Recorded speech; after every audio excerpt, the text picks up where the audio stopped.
하나님의 은혜와 인도하심이 함께 하시기를 바랍니다. 함께 묵상기도 드리심으로 예배를 시작합니다.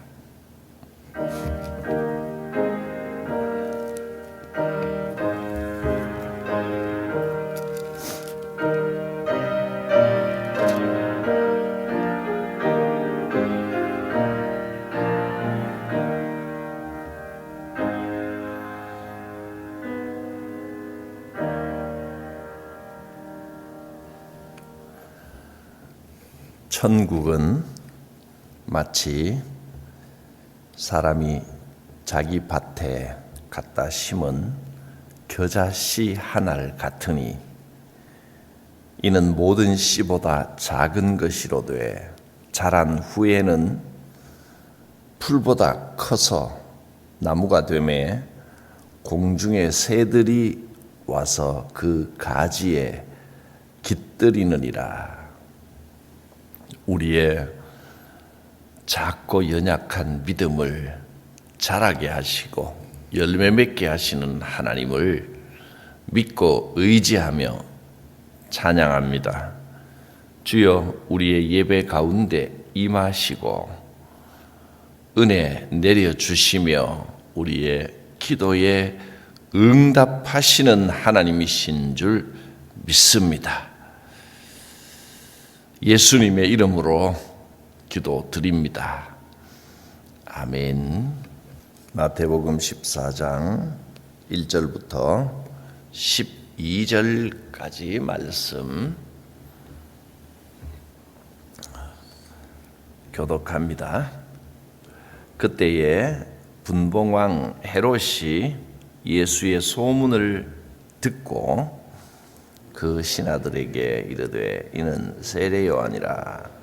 그가 죽은 자 가운데서 살아났으니 그러므로 이런 능력이 그 속에서 역사하는 듯 하더라. 전에 헤롯이 그 동생 빌립의 아내 헤로디아의 일로 요한을 잡아 결박하여 옥에 가두었으니 이는 요한이 헤롯에게 말하되 당신이 그 여자를 차지하는 것이 옳지 않다 하였습니다. 헤롯이 요한을 죽이려 하되 무리가 그를 선지자로 여김으로 그들을 두려워하더니 마침 헤롯의 생일이 되어 헤로디아의 딸이 연석 가운데서 춤을 추어 헤롯을 기쁘게 하니 헤롯이 맹세로 그에게 무엇이든지 달라는 대로 주겠다고 약속하거늘 그가 제 어머니의 시킴을 듣고 이르되 세례 요한의 머리를 소반에 얹어 여기서 내게 주소서 하니 왕이 근심하나 자기가 맹세한 것과 그 함께 앉은 사람들 때문에 주라 명하고 사람을 보내어 옥에서 요한의 목을 베어 그 머리를 소반에 얹어서 그 소녀에게 주니 그가 자기 어머니에게로 가져가니라. 요한의 제자들이 와서 시체를 가져다가 장사하고 가서 예수께 아뢰니라. 마태복음 13장에서는 예수님께서 해변에서 제자들에게 천국에 대하여 비유로 가르치신 내용들이 나왔습니다. 그리고 고향 나사렛에 갔더니 나사렛 사람들이 예수님을 환영하지 않고 배척했다 하는 내용을 살펴보았습니다. 이제 14장부터 본격적으로 예수님의 기적이 나타납니다. 메시아로서의 권능을 보여주시는 겁니다. 예수님께서 메시아의 권능을 보여주기 직전에 세례 요한의 내용이 나오는데 세례 요한이 헤롯에게 목을 베어서 순교당하는 그런 내용이 오늘 본문의 말씀입니다. 예수님의 길을 예비하기 위하여 세례 요한은 광야에 나가서 낙타 트롯을 입고 메뚜기와 석청을 먹으면서 살았고 또 예수님이 본격적으로 기적을 베푸시기 전에 순교를 당했습니다. 옥에 갇혀 있다가 목베임을 당했습니다. 참 이거 보면 세례 요한은 인생이 참 기구하다 참 고난의 연속이다, 불쌍한 인생이다 이렇게 볼지도 모르겠지만, 그런데 사람이 한평생을 살아가면서 정말 행복하다, 의미 있다 이렇게 느낄 때가 언제일까요? 맛있는 거 먹고 그냥 몸 뜨뜻한 데서 편안하게 살 때가 제일 행복할까요? 물론 그것도 좋은 일이지요. 그런데 잠 잘 자고 잘 먹고 뜨뜻한데 내 인생이 아무 의미가 없다 이렇게 느껴지면 그게 과연 행복할까요? 그보다 더한 감옥은 없을 겁니다. 반대로 세례 요한은 온갖 고난을 겪었지만, 겉으로는 참 힘들고 어려운 인생이지만 내가 예수님의 길을 예비한다는 자부심과 보람이 있었습니다. 사람이 보람이 있으면 행복합니다. 내가 정말 의미 있는 일을 하고 있다. 그런 마음이 충만하다면 그것이 정말 복된 인생일 것입니다. 주님의 길을 내가 예비하고 있다. 내가 지금 하는 일이 온 인류를 위한 일이다. 이 세상에서 가장 의미 있는 일이다. 이렇게 생각하고 나는 지금 다른 사람을 위해서 가장 고귀한 일, 의미 있는 일을 하고 있다. 그런 마음이 있을 때 세례 요한도 행복했으리라고 확신합니다.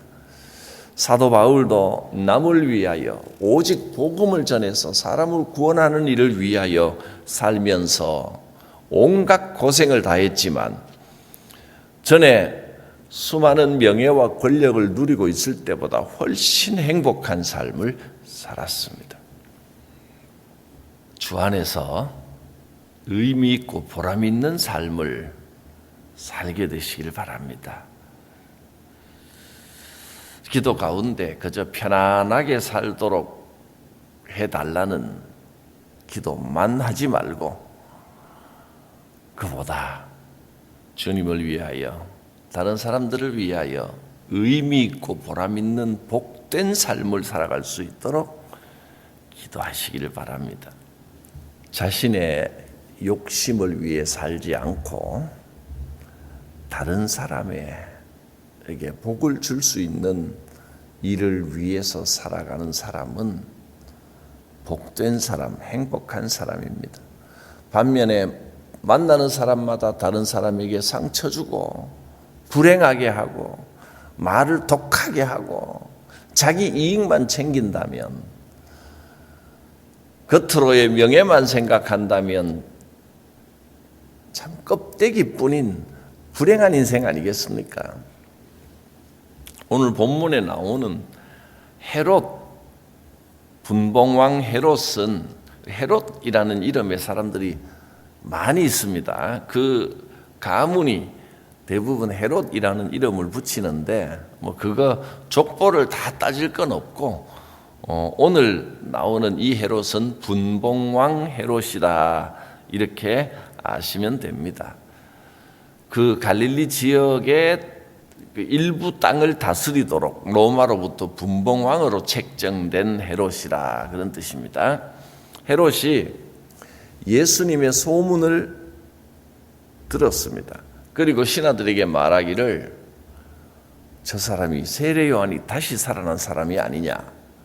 예수님의 소문을 들으면서 세례 요한 생각이 난 겁니다. 왜 그럴까요? 마음에 걸리는 게 있어서 그렇습니다. 마음에 걸리는 게 있는 사람은, 죄책감이 있는 사람은 작은 일이 일어나도 매사에 두렵습니다. 겁이 납니다. 발 뻗고 자지를 못합니다.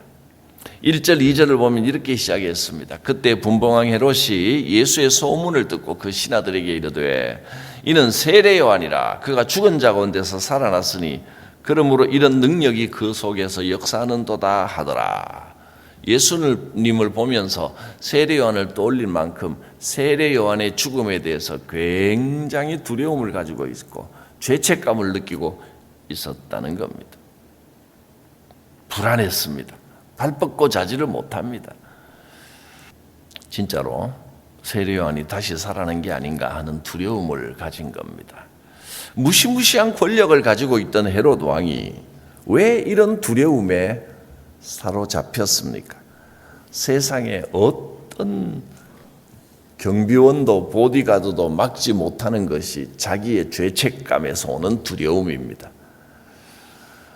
세례 요한이 왜 죽었느냐 하면 이 헤롯의 괘씸죄에 걸렸습니다. 헤롯은 자기의 욕심과 만족을 위해서 폐륜을 일삼았습니다. 그리고 자기 동생을 죽이고 동생의 아내 헤로디아를 자기 아내로 삼았습니다. 권력을 유지하고 또 자기 이 만족을 채우기 위해서였습니다. 이것은 그 당시에도 도저히 윤리적으로도 있을 수 없는 일이다. 율법으로도 이거는 돌에 맞아 죽을 일입니다. 그런데 왕의 권위에 눌려서 아무도 잘못됐다 말을 하지 못했는데 세례 요한이 공개적으로 헤롯 왕과 헤로디아의 죄를 선포하고 다닌 겁니다. 임금 이러면 안 된다. 헤롯 왕이 죄를 지었다. 헤로디아는 정말 악한 여자다. 이렇게 외치고 다니니까 헤롯 왕이 화가 났습니다. 어떻게든 이 세례 요한을 없애버려야 되겠다. 그리고 감옥에 가두었는데 워낙에 세례 요한을 좋게 생각하는 사람들이 많았기 때문에 어떻게 하지를 못하고 있었습니다. 그때 헤롯 왕이 자기 생일 잔치에서 연회에서 일을 벌이고 맙니다. 헤로디아의 딸, 그러니까 지금은 자기 딸이지만 원래는 조카입니다. 그 딸이 헤롯 왕 앞에서 아름답게 춤을 추니까 기분이 좋아졌습니다. 그래서 7절 말씀에 헤롯이 맹세로 그에게 무엇이든지 달라는 대로 주겠다 이렇게 약속을 했습니다. 이렇게 14장 앞부분은 세례 요한이 왜 죽게 되었는지, 그리고 그 세례 요한의 죽음 이후에 예수님의 메시아 활동이 본격적으로 시작되었다라는 것을 증거하고 있는 것입니다. 그 딸이 헤롯에게 무엇이든지 주겠다고 하셨으니 네가 원하면 나라의 절반까지도 주겠다 이렇게 교만하게 이야기를 합니다. 헤로디아의 딸이 세례 요한의 목을 주십시오. 죽여 목을 소반에 담아 주십시오 라고 요구를 합니다. 이것이 아마 헤로디아가 뒤에서 다 시킨 일일 겁니다. 헤롯이 사람들이 두려워 세례 요한을 처형하지 못하니까 헤로디아가 자기도 괘씸해서, 참 헤로디아나 헤롯이나 비슷한 인간들입니다. 어떻게든 세례 요한을 죽여버려야 되겠다 하고 일을 꾸민 것입니다. 헤롯은 헤로디아의 딸이 세례 요한의 목을 요구하리라고는 상상도 못했습니다. 심히 당황했지만 그래도 왕이 공개적으로 약속을 했는데 지키지 않을 수는 없고 9절에서 11절을 보면 왕이 근심하나 자기가 맹세한 것과 그 함께 앉은 사람들 때문에 주라 명하고 사람을 보내서 옥에서 요한의 목을 뱄습니다. 헤롯은 세례 요한이 의로운 사람이라는 것을 누구보다 잘 알고 있었습니다. 그리고 수많은 사람들이 세례 요한을 따르고 있다는 것도 잘 알고 있었습니다. 그러나 어떤 의로움보다, 사람들에 대한 어떤 일보다 자기 체면 지키는 것이 더 중요했습니다. 헤롯의 이런 모습이 때때로 우리 모습이기도 합니다. 우리도 때로는 체면 때문에 옳지 않은 일을 합니다. 또는 체면 때문에 해야 될 일을 하지 못하는 경우도 있습니다. 하나님 앞에 진정한 용기는 올바른 것을 옳다고 말할 수 있는 용기요, 잘못된 것을 잘못됐다고 말할 수 있는 용기입니다. 자존심 지키다가 망한 사람이 헤롯입니다. 자존심보다 정직이 우선입니다. 체면보다 신앙이 먼저입니다. 그런데 자격지심이 있는 사람은 자기 잘못이나 실수를 잘 인정하지 않습니다. 남의 눈치 보느라고. 남의 눈치만 살핍니다. 누구나 실수는 합니다. 때로는 알고도 짓고 모르고도 짓고 죄를 짓습니다. 그런데 중요한 건 빨리 돌아서서 제자리를 찾는 겁니다. 회개하면 원래의 자리로 돌려주시는 하나님이십니다. 하나님 앞에 회개하고 죄를 고백하고 용서를 구하는 마음을 하나님께서 받으십니다. 근데 우리는 신앙보다 체면, 하나님의 눈보다 사람들의 눈이 우선일 때가 많습니다. 정직하게 살아가려고 노력하지만 자꾸 사람의 눈을 의식하게 됩니다. 사랑하는 여러분, 진정한 그리스도의 삶은 무엇입니까? 그리스도인의 참된 삶이 어떤 것입니까? 우리의 진짜 행복은 어디에 있습니까? 하나님께 인정받는 것이 진짜 복입니다. 회개하고 기도하면 하나님께서 내가 너를 인정하노라, 내가 너를 위로하노라, 그 은혜, 그 손길을 느낄 수가 있게 될 것입니다. 그런데 사람의 눈만 신경 쓰는 사람은요, 하나님의 위로를 누리지를 못합니다. 사람들이 나를 어떻게 생각할까? 심지어는 기도하고 예배하는 것도 사람들 눈보러 나옵니다. 사람들이 나를 어떻게 생각할까? 정말 예배를 회복하는 것이 신앙생활의 가장 기본입니다. 하나님 앞에 나의 예배를 회복하는 겁니다. 생각보다 사람의 눈을 의식하는 부분들이 우리에게 많이 있습니다. 한번 그 함정에 빠지면 어느새 하나님은 잊어버립니다. 여러분, 하나님 앞에 나의 온전한 예배를 회복하여 하나님이 주시는 참된 은혜와 참된 위로를 누리시기를 바랍니다. 그럴 때 기도에 응답이 있는 겁니다. 기도를 하는데도 사람들에게 보이려고, 사람에게 자랑하려고, 내가 이렇게 기도를 많이 한다, 내가 이렇게 기도를 잘합니다, 이런 거 자랑하려고 기도하면 오히려 죄가 됩니다. 바리새인들이 그러지 않았습니까? 사람들 앞에 나는 하루에 3번씩 기도합니다, 나는 하루에 이렇게 열심히 길게 기도합니다, 온갖 화려한 미사 여구를 갖다 붙이면서 사람들 앞에서 떠들썩하게 기도하는 그 바리새인보다 주님은 조용히 사람들 앞에 나서지도 못하고 큰 소리도 내지 못하는 세리의 기도를 더 귀하게 여기셨습니다. 주님 앞에 나의 신앙을 회복하기를 원합니다. 헤롯처럼 사람들의 눈 때문에, 체면 때문에 살고 죄를 짓고 불안하여 발 뻗고 자지 못하는 이런 어리석은 인생이 되지 않게 하여 주시옵소서. 주님 앞에 정직하게, 하나님 앞에 신실하게, 그래서 어떤 고난도 축복이 되는 역사가 있기를 바랍니다. 기도합니다. 거룩하신 하나님, 주의 은혜의 손길, 위로의 손길이 함께하여 주시기를 원합니다. 주님만 바라볼 때 그 인생이 참된 은혜의 인생이요 참된 축복의 삶인 줄 믿습니다. 지금도 어려움이 있고 고난이 있지만 주님과 함께 할 때 그 고난도 축복이요 또 기도에 응답하시는 하나님께서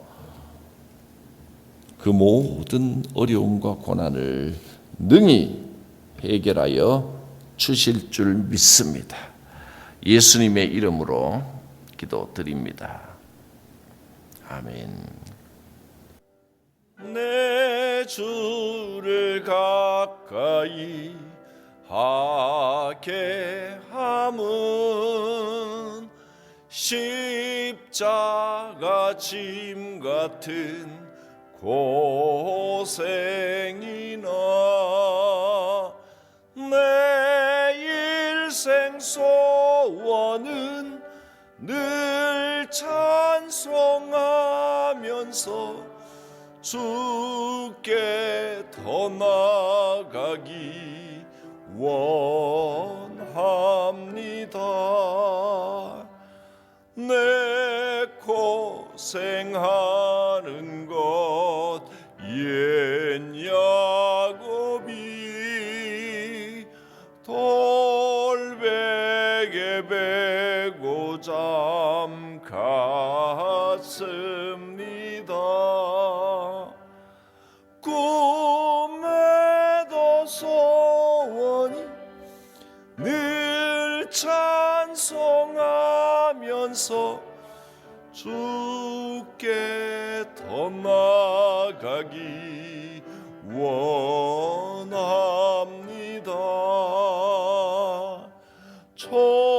천성에 가는 길 험하여도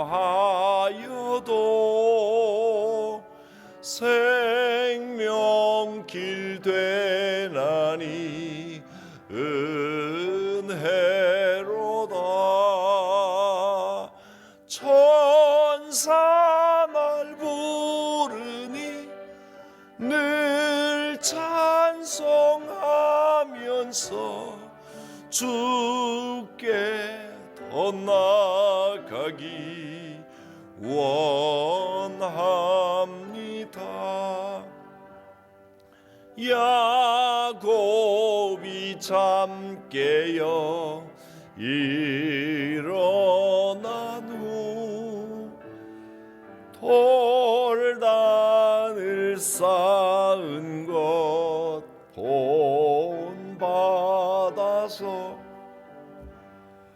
숨질 때 되도록 늘 찬송하면서 주께 더 나아가기 원합니다.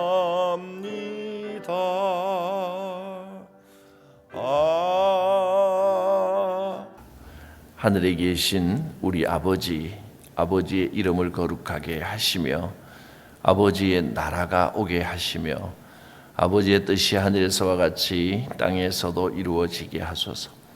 오늘 우리에게 일용할 양식을 주시고 우리가 우리에게 잘못한 사람을 용서하여 준 것 같이 우리 죄를 용서해 주시고 우리를 시험에 빠지지 않게 하시고 악에서 구하소서. 나라와 권능과 영광이 영원히 아버지의 것입니다. 아멘. 우리의 기도에 응답하시는 주님의 손길, 주님의 위로, 주님의 은혜, 주님의 권능이 함께 하시기를 축원합니다. 주여 부르고 기도합니다. 주여.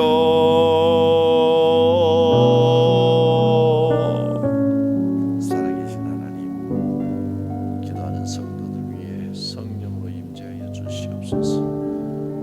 살아계신 하나님의 능력의 역사를 함께 하여 주시옵소서.